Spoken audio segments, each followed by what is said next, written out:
नमस्कार, मैं डॉक्टर चेतन डोरवाल, होम्योपैथी विशेषज्ञ।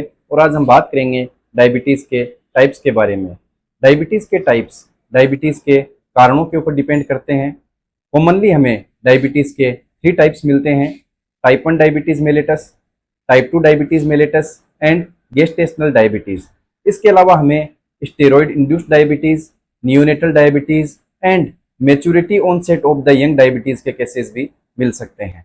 सबसे पहले हम बात करेंगे टाइप 1 डायबिटीज मेलिटस के बारे में। टाइप 1 डायबिटीज मेलिटस के अंदर इम्यून मेडिएटेड पेनक्रियाज की बीटा सेल्स का डिस्ट्रक्शन हो जाता है। इस वजह से हमारी बॉडी या तो बहुत कम अमाउंट के अंदर या बिल्कुल भी इंसुलिन का फॉर्मेशन नहीं कर पाती है। इस वजह से जो एक्सेस अमाउंट में शुगर होती है वो हमारी ब्लड स्ट्रीम के अंदर पड़ी रहती है।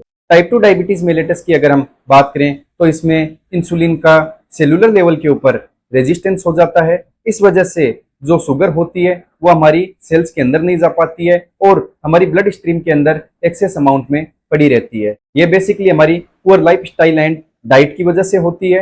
अब हम बात करेंगे गेस्टेशनल डायबिटीज के बारे में। इसमें प्रेग्नेंट वुमन के अंदर प्रेगनेंसी के दौरान हाई ब्लड शुगर लेवल्स हो जाते हैं एंड चाइल्ड बर्थ के बाद में लगभग हमें ये देखने को मिलता है कि शुगर लेवल्स अपने आप ही वापस से नॉर्मल लेवल के ऊपर आ जाते हैं।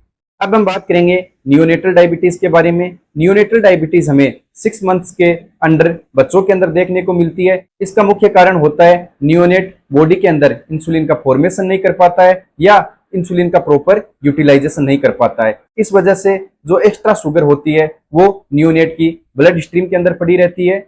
नेक्स्ट टाइप है steroid induced diabetes. Steroid induced diabetes glucosteroids के ओवर यूज की वजह से डेवलप हो सकती है। एंड लास्ट वन हम बात करें maturity onset diabetes of the young diabetes की, तो ये हमारे जीन्स के अंदर म्यूटेशंस की वजह से होती है। ये जनरली इनहेरिटेड होती है एंड किसी भी एज के अंदर पेशेंट को अफेक्ट कर सकती है, बट जनरली ये हमें यंग पॉपुलेशन के अंदर डायग्नोस होती है। इसके अलावा हमें डायबिटीज इंसिपिडस भी मिल सकती है जो कि ब्लड शुगर लेवल से रिलेटेड नहीं होकर हमारी किडनी पानी का रिटेंशन नहीं कर पाती है। इस वजह से पेशेंट को बार बार प्यास लगती है और पेशाब आता है। ये हमने बात की डायबिटीज के टाइप्स के बारे में। अगर आप डायबिटिक पेशेंट हैं एंड नेचुरल वे में homeopathy medicine and lifestyle modification से अपनी डायबिटीज को कंट्रोल करना चाहते हैं तो हमारे क्लिनिक के ऊपर आकर परामर्श कर सकते हैं। हमारा पता है mega homeopathy clinic, Shri Hanuman Heights, SK hospital के पीछे, सीकर, राजस्थान।